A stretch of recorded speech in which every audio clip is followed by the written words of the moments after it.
Përshëndetje dhe mirë se erdhët në episodin e radhës të podcastit tonë. Në këtë episod kemi të ftuar Doksa Gjoka, koordinatore në strezën e emergjencës pranë forumit të gruas në Elbasan. Doksa, përshëndetje dhe mirë se erdhë. Kënaqësi të kem në këtë podcast sot. Përshëndetje, mirë se ju gjeta. Ndjehem e privilegjuar që sot në përmbyllje të fushatës së 16 ditëve të aktivizmit kundër dhunës me bazë gjinore ndaj grave dhe vajzave, përmbyllëm me një aktivitet të bukur sensibilizues për punën tonë gjatë këtyre 16 ditëve të aktivizmit kundër dhunës me bazë gjinore.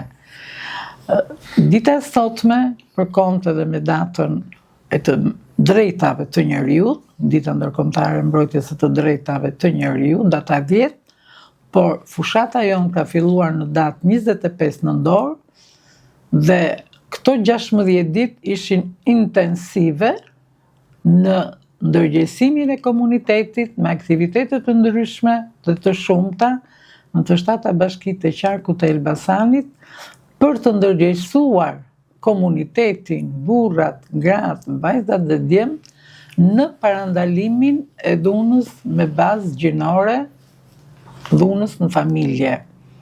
Por Forumi Gruas Elbasan nuk është se punon vetëm këto 16 ditë, që nga krijimi i tij dhe deri tani, pjesë shumë e rëndësishme e punës së forumit ka qenë dhe mbetet ndërgjegjësimi për parandalimin e dhunës në familje, dhunës me bazë gjinore.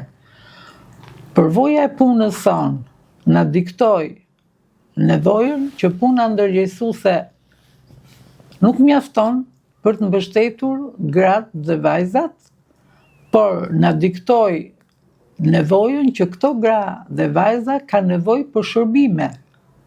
Dhe në vitin 1999 ne filluam shërbimet e para psikologjike dhe ligjore për mbështetjen e grave dhe vajzave me probleme dhune në familje dhe që nuk kanë mundësi të realizojnë këto shërbime me pagesë. Dhe në këtë situatë ne përvoja dhe praktika e punës na diktoi faktin që përveç shërbimeve psikologjike dhe shërbimeve ligjore, që forumi afron nëpërmjet psikologes dhe 2 avokatëve, njëri që bën mbrojtjen dhe përfaqësimin e grave në polici në momentin që kërkojnë urdhër mbrojtje, ndërsa avokatja tjetër mbron dhe përfaqëson gratë në seancat gjyqësore të procedurave të divorcit dhe bërjes së divorcit. Po, si ka nisur angazhimi juaj në shoqërinë civile dhe kryesisht në fokus me gratë? Unë kam pasur mundësinë, shansin që përfshirja ime me organizatat e shoqërisë civile ishte pjesë e punës ose pasioni i vazhdueshëm, sepse puna me njerëzit që unë me kam ushtruar dhe gjatë kohës para viteve 90 duke punuar me rinin me gratë, më motivoi që ta vazhdoj këtë kur një grup grash intelektuale të Elbasanit pas viteve 90 u mblodhëm dhe u krijua Forumi i Pavarur i Gruas Elbasan si deg e Forumit Pavarur të Gruas Shqiptare. Dhe dal nga dal forumi filloi të rritej, filloi të angazhohej dhe filloi të mbështes gratë dhe vajzat me probleme dhune, të cilat ne na imësuam ose ju përballëm me to në takimet ndërgjegjësuese që bënim pra nevojat që ato kishin në këtë fushë. Dhe në këtë kontekst pastaj ne filluam shërbimet psikologjike, pastaj shërbimin ligjor dhe më pas hapëm dhe strezën e emergjencës.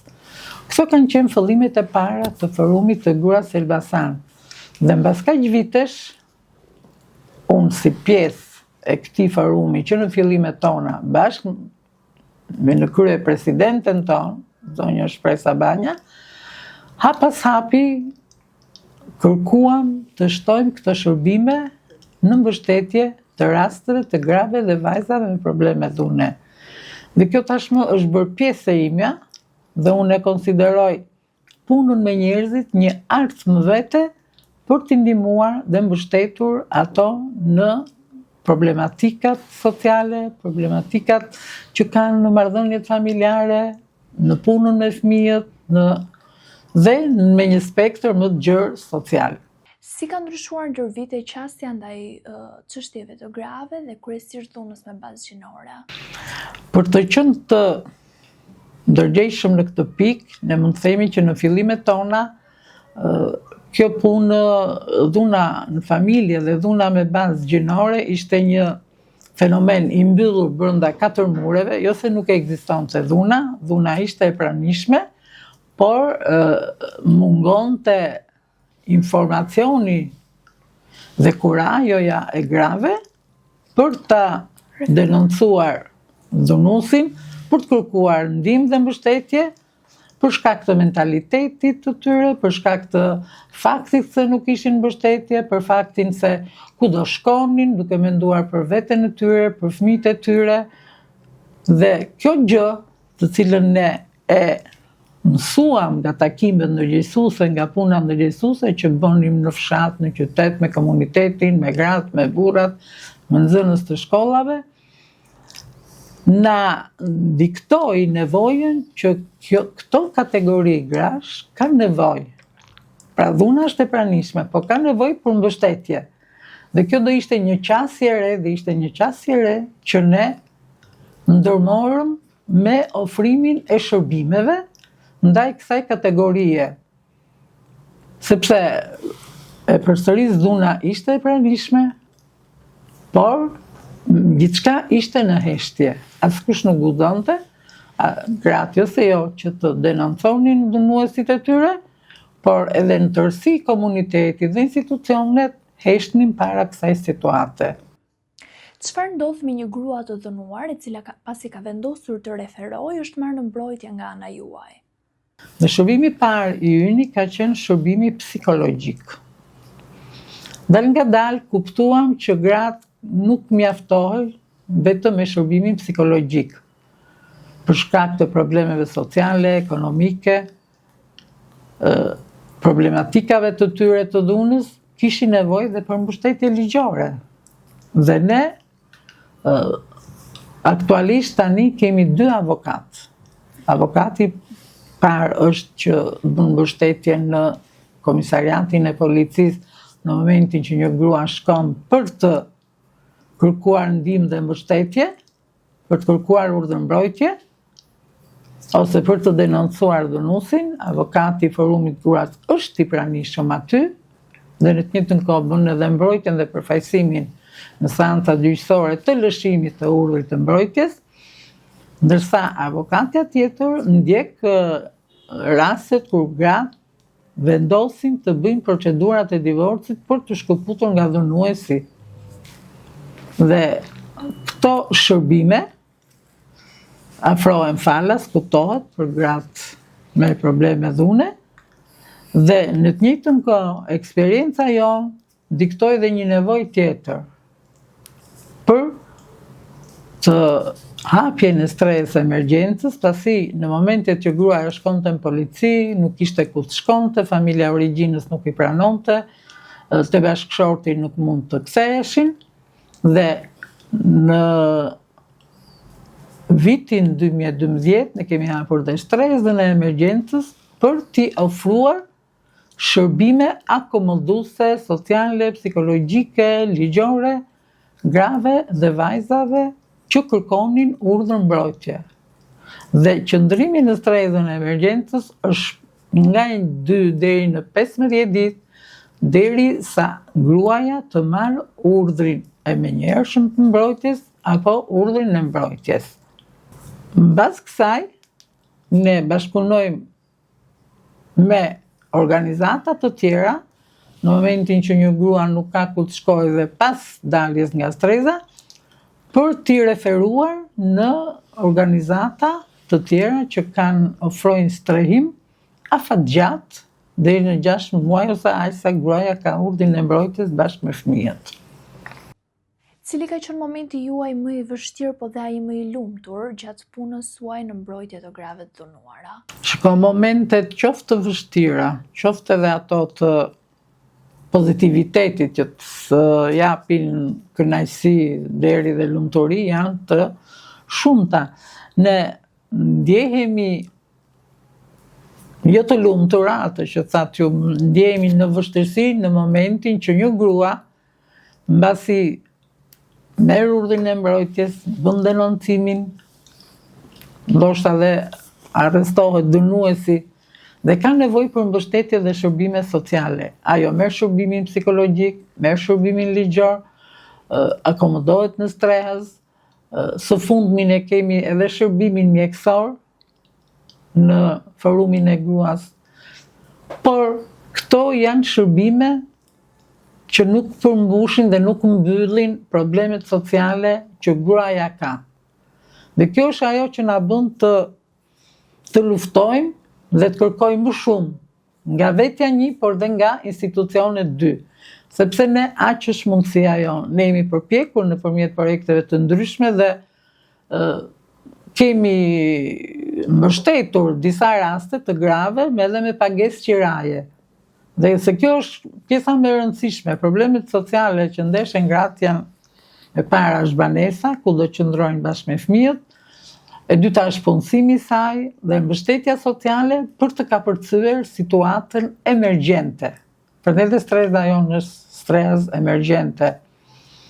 Dhe në këtë kontekst, ne përveç se i referojmë në organizata të tjera, përpiqemi dhe lobojmë pranë institucioneve publike, kryesisht në përbashki, në zyrën rajonale të punësimit, me zyrën rajonale të shërbimit social, me OJF që afrojnë shërbime të tilla, për të zbutur problematikat sociale që gratë kanë.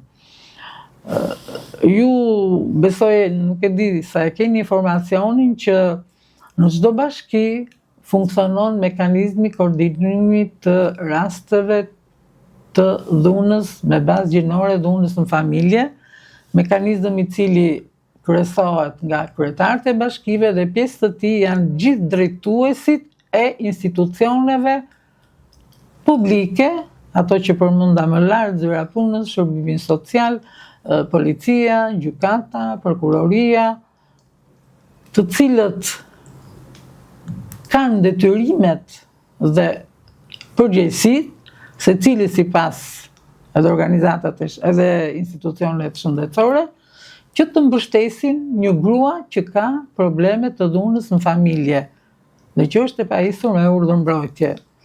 Por në këtë pikë, pavarësisht se ky mekanizëm ligjërisht ekziston, nuk është se gjithçka shkon mirë, ka problematika, ndërsa në rang të menaxhimit të rasteve konkrete të dhunës, pra në çdo bashkie funksionojnë tryeza teknike të cilat merren me rastet konkrete, veçanërisht koordinatoria vendore e dhunës që është funksionale në çdo bashki, në të 7 bashkitë e qarkut të Elbasanit, merret konkretisht me menaxhimin e rasteve dhe bashkëpunimi ynë me këto koordinatore është i vazhdueshëm për të mundësuar zbutjen e problematikave sociale që ne si forum gruaje nuk kemi mundësi për pagesë qiraje, për punësim, për ofrimi paketave ushqimore, i veshjeve dhe bashkëpunojmë jo vetëm me këto, por edhe me organizata të tjera të cilat mund t'i ofrojnë të tilla shërbime. Në këtë periudhë që në fakt ka një lloj angazhimi dhe vëmendje të veçantë, mund na thoni çfarë mendoni se nevojitet të përmirësohet dhe të ndryshojë? Fushata e 16 ditëve të aktivizmit është një fushatë pozitive për faktin se Në këtë fushat përfshihen jo vetëm organizatat e shoqërisë civile, konkretisht ne si Forum Gruaje që kemi direkt në fokus gratë dhe vajzat me probleme dhune dhe sociale, por organizojnë aktivitete dhe institucionet publike, kryesisht bashkit, por edhe organizatat e tjera. Pavarësisht faktit se Forumi Gruas punon shumë gjatë gjithë viteve dhe gjatë gjithë kohës, periudhës vitit, nuk mjaftohet vetëm me 16 ditë aktivizmit, këto janë 16 ditë intensive, por puna jonë është në vazhdimsi. Kjo fushat nxjerr në pa më shumë problematikat, fokusohet më shumë në punën ndërgjegjësuese dhe parandaluese me komunitetin dhe Forumi Gruas i ka pjesë të punës së tij, veçanërisht në këto 16 ditët në të 7 bashkitë e qarkut organizohen takime ndërgjegjësuese, sensibilizuese me komunitetin, me gratë, me vajzat, me nxënësit e shkollave, me komunitetet fetare, me idenë që të rritet pjesa ndërgjegjësuese dhe parandaluese, sepse ndërgjegjësimi do të thotë parandalim. Dhe nëse parandalojmë, arrijmë të shpëtojmë situatat e dhunës, situatat konfliktuale që janë brenda familjes. Sa më shumë ndërgjegjësim, aq më shumë parandalim. Dhe kjo është një moto që ne e përdorim në praktikën e punës sonë. Megjithatë, pavarësisht punës ndërgjegjësuese, parandaluese që bëjmë ne si shoqat, që bëjnë dhe institucionet e tjera, që bëhet edhe në shkolla nga stafet psikosociale, ne jemi para faktit që dhuna është e pranishme, është një fenomen i përhapur që nuk njeh as nivel arsimor, as zonë rurale, as zonë urbane, dhe vetë rastet që ne kemi aty janë nga më të ndryshmet, ka me nivel arsimor të lartë, ka me nivel të ulët, mesëm apo të vjeçar, ka dhe që janë marrëdhënie pune, ka dhe që janë të papuna. Pra, është një fenomen i pranishëm dhe i përhapur. Dhe në këtë kontekst unë do të shtoja që në një lajm të transmetuar në një nga televizionet kombëtare, u tha që Elbasani është ndër bashkitë me rastet më të shumta të dhunës në familje dhe vjen pas Tiranës. Gjë që mund ta shikosh në të dy anët e medaljes, është rrit puna ndërgjegjësuese, është rrit edhe si rezultati i kësaj, gratë janë më të ndërgjegjshme për të denoncuar dhunuesit, por është edhe ana tjetër, që kjo kategori vërtet e ka denoncuar, ai ka marrë gjithë shërbimet sociale në kompleks për të rehabilituar, për të ndihmuar dhe për të mbështetur. Dhe në këtë pikë Forumi Gruas vërtet i bën shërbimet. Bën shërbimin psikologjik, bën shërbimin social, bën shërbimin akomodues, bën shërbimin ligjor, por ne kemi praktik të punës sonë që këmbgulim dhe ndjekim rastin edhe pas daljes nga streza. Lidhemi me institucionet, me zyrën e punës, me shërbimin social, veçanërisht në koordinatoren e dhunës, e cila menaxhon tryezën teknike që funksionon pranë çdo bashkie dhe që bëhet nga specialistët e çdo institucioni që është pjesë e MKR-s, për të analizuar dhe diskutuar rastet konkrete dhe nevojat e tyre. Por pavarësisht kësaj, nuk mund të themi që rasti i zgjidhen apo arrin t'i marrë dhe t'i përfitoj të gjitha shërbimet. Ka nevojë për banesë, ka nevojë për punësim, ka nevojë për mbështetje sociale, është pas një të ardhur, ka nevojë për ndjekjen e fëmijëve në shkollë. Pra, dhe këtu kërkohet bashkëpunimi i gjithë institucioneve ku secili të marrë përgjegjësinë sipas VKM-s për të zbatuar detyrimet që ka vendimi i Këshillit të Ministrave për funksionimin e mekanizmit referues dhe koordinues të rasteve dhunës në familje. Ishte kënaqësi të kisha në këtë podcast sot edhe të dëgjoja gjithë përvojën tuaj në një bisedë kaq të këndshme dhe faleminderit që u bët edhe një herë publikisht një zë i fuqishëm për mbrojtjen ndaj grave të dënuara. Sidomos në përfundim të 16 ditëve të aktivizmit, të cilat shënojnë një kulm të gjithë vëmendjes qytetare ndaj kësaj çështjeje kaq të rëndësishme. Po që si që thatë edhe ju, nuk duhet mungoj në pjesën tjetër të vitit. Edhe një herë faleminderit. Faleminderit ju. Bashkë do të shihemi në episodin e radhës të podcastit tonë. Deri atëherë, miru takofshim.